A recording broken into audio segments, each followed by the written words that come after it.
প্রচলিত আইনে কোনো এর কোনো নাই, তাহলে ওই আইনে ছুড়ে ফেলে দেন। আমাদের আইন কোথায়? Penal code. আমাদের আইন কই? আমরা পিবিসি করি, পেনাল কোড পড়ি।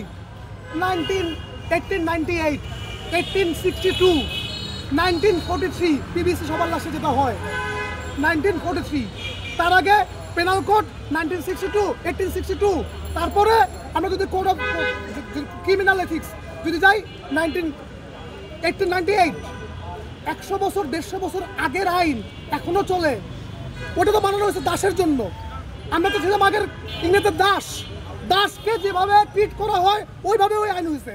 আমার দেশে 150 বছর পার করার পর, ওই পেনাল কোডের 150 বছর পার হওয়ার পর এই মানুষগুলো তো এখন দাস নয়, এরা স্বাধীন মানুষ। তাদেরকে একইভাবে ট্রিট করা যাবে না। যদি ওই সাধারণ আইন বলে এগুলোকে পরিবর্তন না করা যায়, তাহলে ওই আইন ছুঁড়ে আইনও সংস্কার করেন। না পারলে বলেন আমরা আইন সংস্কার করে দিচ্ছি, আমরা সবই পারি। ধন্যবাদ। অ্যান্সারটা জানেন। আমি একটা উদাহরণ দিয়ে ব্যাপারটা বলি। এইখানে সকালবেলা যমুনা আসছিল, রাতে এসে তারা একটা মিডিয়া ফুটেজ নেয়। জি, আপনি এখানে আসেন। আচ্ছা, তারা গভীর রাতে আসে, তারা একটা ভিডিও করে আমাদের, এবং তারা সকাল 8:30টার সময় তারা হচ্ছে গিয়ে এই ভিডিও বার্তাটা তাদের ফেসবুক যোগে এবং হচ্ছে ইউটিউব যোগে হচ্ছে গিয়ে যমুনা টেলিভিশন হচ্ছে গিয়ে প্রকাশ করে। আমার প্রশ্ন হচ্ছে, এই ভিডিওটা 13 মিনিটে 1,20,000 ভিউ ক্রস করে। তাহলে যদি আসতেছি যাবে, আমার প্রশ্ন হচ্ছে কেন করা হচ্ছে না? এই প্রশ্ন যদি খুঁজেন তাহলে কেন যমুনা টিভি এই 1,20,000 ভিউ হওয়া 11 মিনিটে ভিডিওটাকে ডিলিট করে দিল ফেসবুক এবং ইয়া থেকে? ঠিক একই কারণেই আসলে তাকে গ্রেপ্তার করা হচ্ছে না। মানে আমরা একটা ফ্যাসিস্ট সিস্টেম থেকে we are going to jump into another fascist system. So that's the reality. এটার কারণ কি? আমরা যারা বিপ্লবীরা ছিলাম তারা অনেক সুশীল ছিলাম, আমরা সামনাসামনি এসে আন্দোলনটা করি নাই। এই স্পর্ধা এটা যে যার জায়গা থেকে লুফে নিচ্ছে। একটা ফ্যাসিস্ট সিস্টেম ছিল, নতুন একটা ফ্যাসিস্ট সিস্টেমের মধ্যে পড়তেছি। এখন যদি আমরা আসলে 52-তে যে কাজ করতে পারি নাই, আমরা 71-এও হচ্ছে বিপ্লবের সুফল একজন ভোগ করছে, 90-এও সেটা ভোগ করছে, 24-এ আমরা এটা হইতে দিব না। সো ফ্রম নাও যে কেউ 24-কে খাটো করে কথা বললে চোখের সামনে এসে কথা বলতে হবে। Thank you. জুলাই কিনা যারাই কথা বলবে তাদের বাসার সামনে আমরা অবস্থান করবো, তাদের চোখে চোখ রেখে আমরা কথা বলবো। জুলাই নিয়ে কোনো ছাড় হবে না। আমরা ছাত্র জনতা, আমরা যারা জুলাই আন্দোলন করছি, কথাটা আমাদের লাগছে, সেই প্রেক্ষিতে আমরা রাস্তায় নামছি। এখানে কোনো দলীয় ব্যানার নেই, আমরা সবাই ছাত্র জনতা। যত দ্বারা পুলিশের তত দ্বারা ফজলুর রহমান রাষ্ট্রের বিপক্ষে অবস্থান নিয়েছে, রাষ্ট্র তার ব্যবস্থা নিয়েছে। কোন দ্বারা মামলা করতে হবে, সেটা রাষ্ট্রদ্রোহী দ্বারা হবে না, 54 দ্বারা হবে না, 52 দ্বারা হবে, সেটা রাষ্ট্র রাষ্ট্র। আমরা তার গ্রেপ্তারের দাবি জানাচ্ছি। আমরা মামলা করলে তো তার গ্রেপ্তারের দাবি জানাতাম না। মামলা করছি, আমরা থানা পুলিশকে বলতাম তাকে ধরে নিয়ে আসেন, গ্রেপ্তার করেন।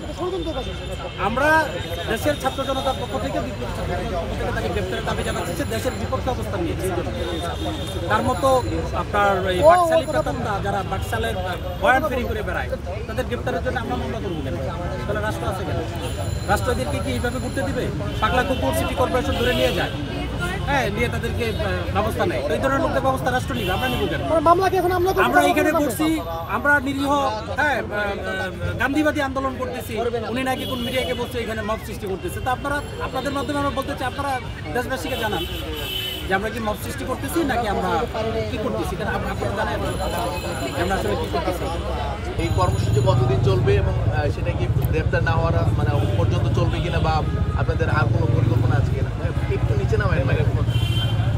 প্রথমত ব্যাপার হচ্ছে তার প্রেক্ষিতে আমরা তাকে গ্রেপ্তার করতে পারি কিনা, এমন একটা ন্যারেটিভ চলতেছে। একটা রাষ্ট্র এগেইনস্টে যে ষড়যন্ত্র করবে, যে বিচ্ছিন্নতাবাদী, তার এগেইনস্টে কি রাষ্ট্রের অ্যাকশন নেওয়ার কোনো অধিকার নাই? তো একটা রাষ্ট্র যারা 71-কে ধারণ করে 24-কে ধারণ করে পথ চলতেছে, সেখানে একজন বিচ্ছিন্নবাদীর মতো, একজন ষড়যন্ত্রকারীর মতো সে অন এয়ারে, আমরা মানতেছি ব্যক্তি স্বাধীনতা আছে, কিন্তু ব্যক্তি স্বাধীনতার একটা লিমিট আছে। সে যা করেছেন সেটা ব্যক্তি স্বাধীনতার ঊর্ধ্বে। এতগুলো বিপ্লবীর সেন্টিমেন্টকে নিয়ে সে যে স্টেটমেন্ট দিয়েছে, আপনারা 1 বছর আগে দেখছেন, সেই স্টেটমেন্টের প্রেক্ষিতে যখন আমরা হচ্ছে প্যাসিভলি এবং সুশীলভাবে আন্দোলন করছি, আমাদের এই প্যাসিভ এবং সুশীল আন্দোলনের মূল্যায়ন কিন্তু অন্তর্বর্তী সরকার করে নাই। 1 বছর পরে এই জুলাইয়ের সমস্ত শহীদ এবং আহতদের সাথে প্রতারণা করে একটা প্রহসনের ঘোষণাপত্র দিচ্ছে, বুঝতে পারছেন? সো আমাদের ধৈর্য, আমাদের সুশীলতার মূল্যায়ন হচ্ছে অন্তর্বর্তী সরকারের কাছে একটা প্রহসনের প্রতারণা করতে।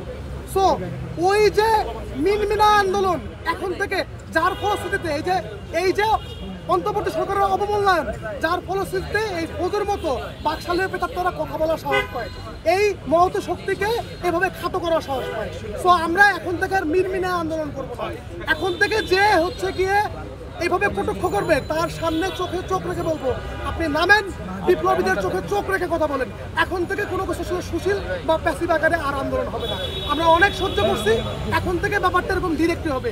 যেই 24কে খাটো করতে চাবে, যেই 71-এর সঙ্গে 24কে মিশাইতে চাবে, যেই 24 এবং 71-এর কনফ্লিক্ট সৃষ্টি করতে চাবে, তাদের বিরুদ্ধে আমরা এভাবে ডিরেক্টলি অবস্থান আর মেনে নেওয়ার কোনো অবস্থা নেই। তাহলে কি আপনার